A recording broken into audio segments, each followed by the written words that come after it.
नमस्कार दोस्तों, टार के पेजी में आपका स्वागत है। आज पढ़ेंगे दोस्तों पर्यावरण मुद्दे। इससे पहले अपन ने 3 टॉपिक कंप्लीट कर लिए थे। पहला महाद्वीप, दूसरा महासागर और तीसरा विश्व पवन प्रणाली। आज है दोस्तों चौथा टॉपिक है पर्यावरण मुद्दे। दोस्तों पर्यावरण मुद्दे इतना बड़ा टॉपिक है कि पूरा सिलेबस एक तरफ और पर्यावरण मुद्दे एक तरफ। अगर आपने इसे छोड़ने का विचार बना रखा है तो मैं आपको सजेस्ट करूंगा कि एक बार आप इसे मोटा मोटा देख लें ऊपर ऊपर से, क्योंकि कई बार एग्जामिनर क्वेश्चन बिल्कुल ऊपर से उठा कर दे देता है। दोस्तों यहाँ से प्रश्न तो एक ही आएगा, लेकिन आपको पढ़ना पड़ेगा, क्योंकि कुछ टॉपिक ऐसे पढ़ने पड़ेंगे जो लेंदी है, लेकिन वहाँ से क्वेश्चन कम आते हैं। दोस्तों इसे कम से कम 5 से 7 टॉपिक आपको पढ़ने पड़ेंगे, क्योंकि यही क्वेश्चन मेरिट डिसाइड करेंगे। अगर इजी क्वेश्चन आता है दोस्तों तो भी पढ़ने से फायदा है, क्योंकि अगर अपन ऊपर ऊपर से भी पढ़ेंगे तो कुछ जानकारी तो अपन को मिलेगी।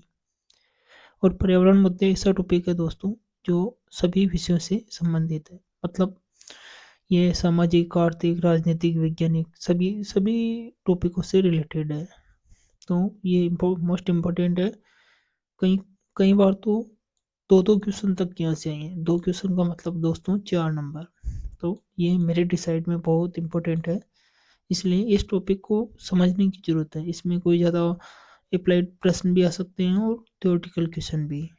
दोस्तों अगर एक बार ढंग से समझ लिया तो यहाँ से अपन का कम से कम एक क्वेश्चन तो आप मान के चलेगी पक्का होगा। तो इसमें जो मुख्य टॉपिक है जिस पे अपन चर्चा करेंगे, हो सकता है दोस्तों आपके अकॉर्डिंग ये टॉपिक ज़्यादा हो या कम हो, क्योंकि ये ऐसा टॉपिक है दोस्तों, इसमें मतलब इसका इसकी समरी ही पढ़ सकते दोस्तों, इसको पूरा नहीं पढ़ सकते। सारे टॉपिक इंक्लूड करना भी बहुत ज़्यादा हो जाएगा, और दोस्तों कम से कम इतने तो पढ़ने पड़ेंगे जो इम्पोर्टेंट है। दोस्तों इसमें जो पढ़ेंगे वो है वायुमंडल की संरचना, प्रदूषण, अम्लीय वर्षा, ग्रीन हाउस प्रभाव, ओजोन परत, प्राकृतिक आपदाएं, महत्वपूर्ण सम्मेलन और महत्वपूर्ण दिवस। पहला है वायुमंडल की संरचना।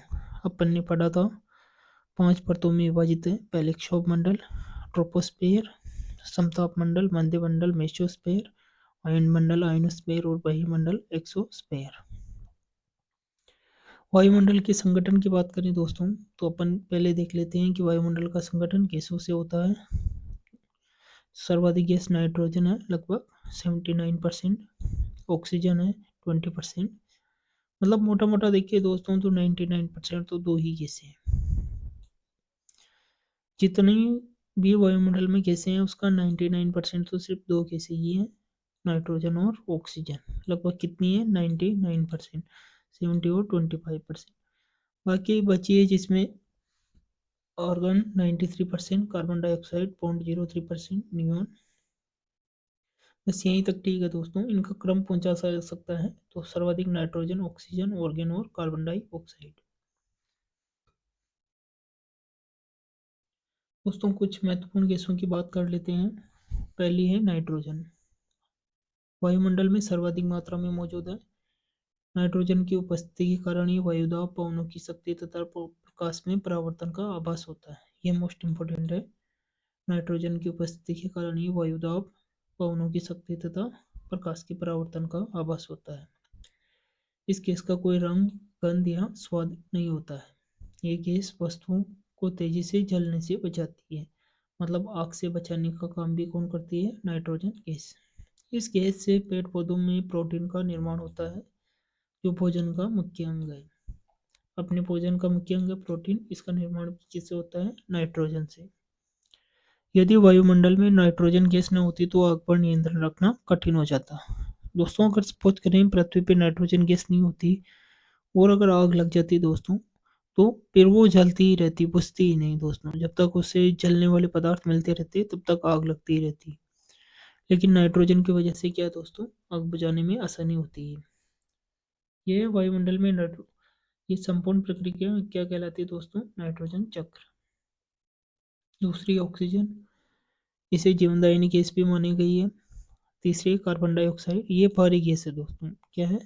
ये इसमें वजन होता है, मतलब ये भारी गैसों में आती है। ये वस्तुओं के जलने से उत्पन्न होती हैं। सभी प्रकार की वनस्पतियां कार्बन डाइऑक्साइड का उपयोग प्रकाश संश्लेषण में करती है।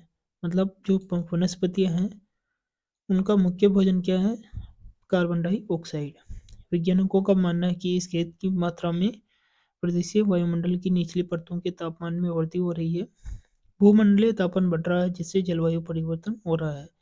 मतलब जो दोस्तों टेम्परेचर है वो क्या हो रहा है? बढ़ रहा है, मतलब इंक्रीज हो रहा है दोस्तों। चौथी है जल वाष्प। जल वाष्प दोस्तों गैस है जो अपन मान सकते हैं कि जिसमें नमी होती है, उस गैस को क्या बोलते हैं? जल वाष्प।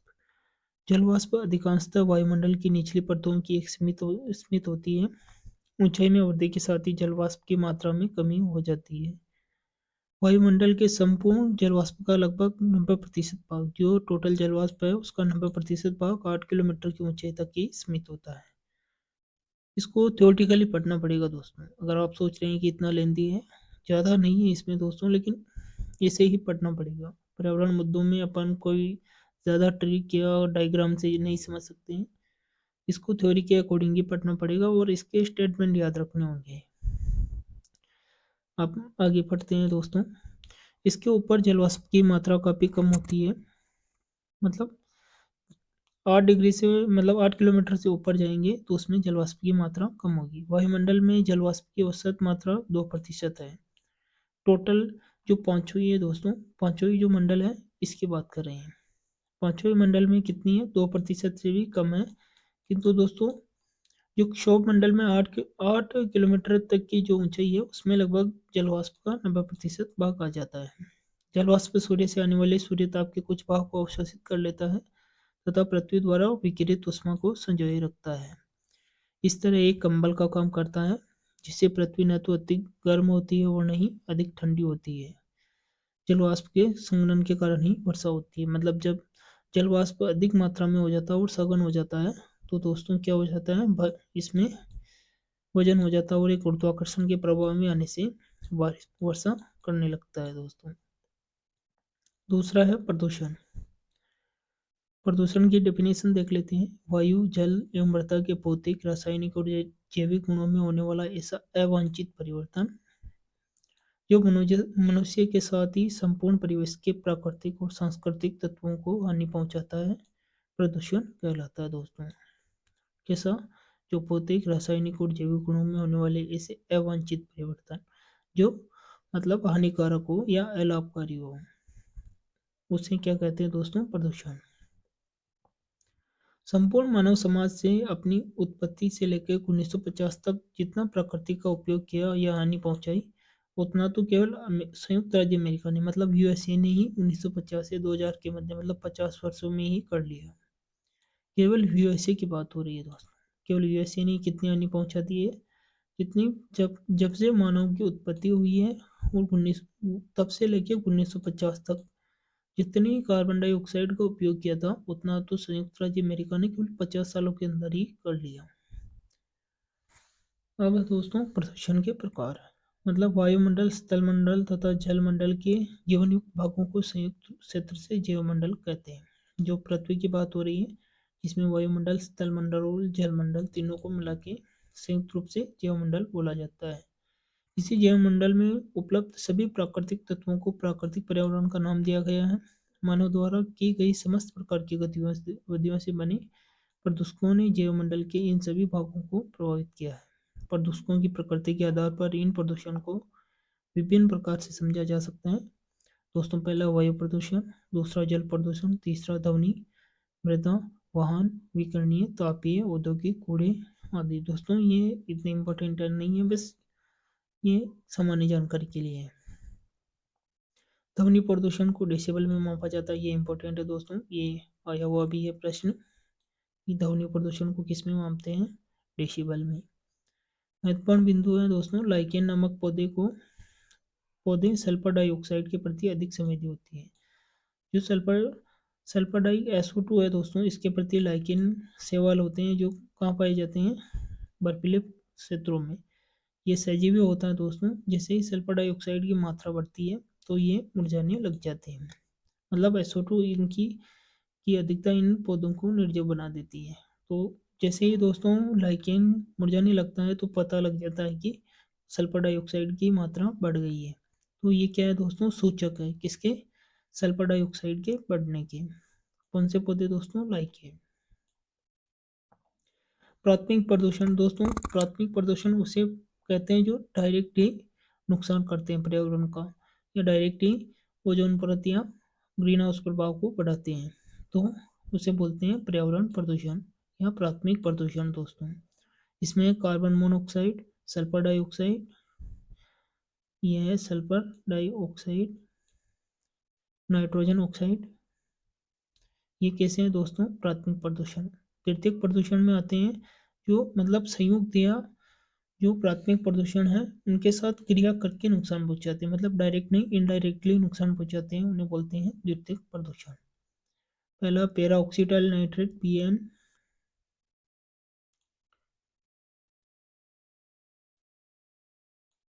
दूसरा है ओजोन, सल्फर डाइऑक्साइड, सल्फ्यूरिक अम्ल, हाइड्रोजन परऑक्साइड H2O2।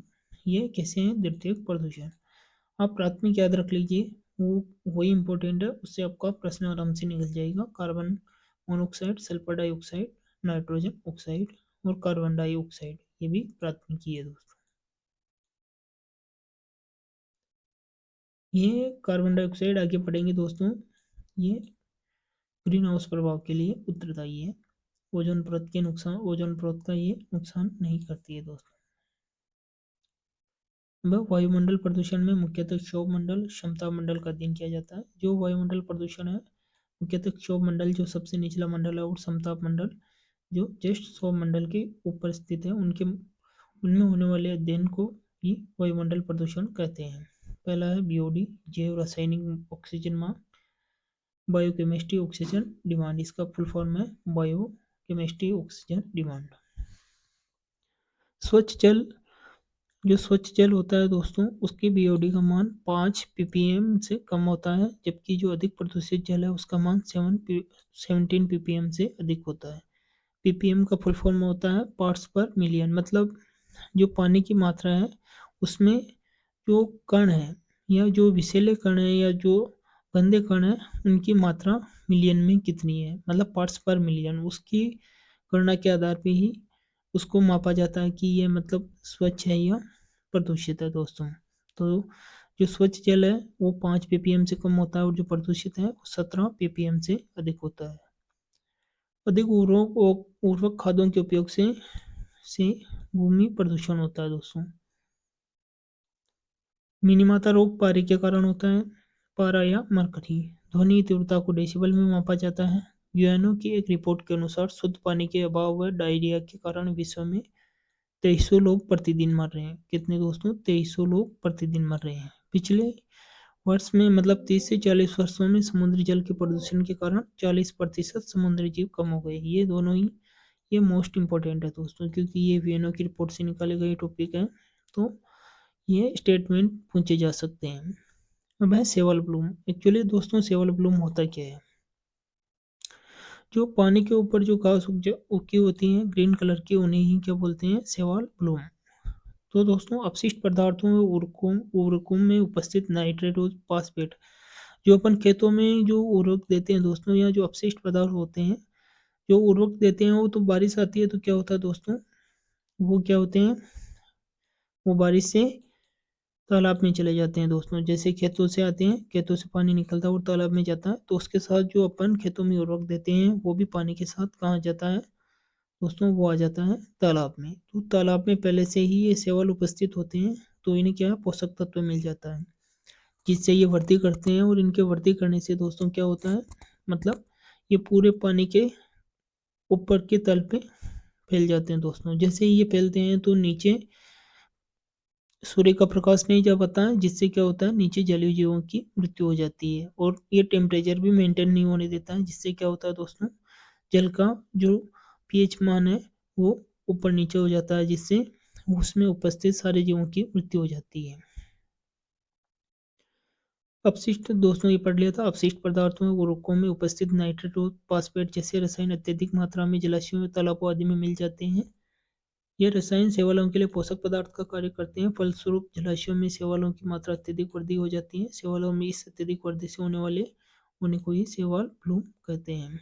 शैवाल ऑक्सीजन की अधिक मात्रा का उपयोग करते हैं, जिससे जल में ऑक्सीजन के स्तर की कमी हो जाती है। जैसे ऑक्सीजन की कमी होगी तो क्या होगा दोस्तों, जलीय जीव मर जाएंगे। इसलिए ये शैवाल दोस्तों क्या है, ये एक प्राकृतिक प्रदूषक है या पर्यावरणीय प्रदूषक है। अम्लीय वर्षा, एसिड रेन मोस्ट इंपॉर्टेंट है, मतलब 0 से लेकर 7 तक ये अम्लीय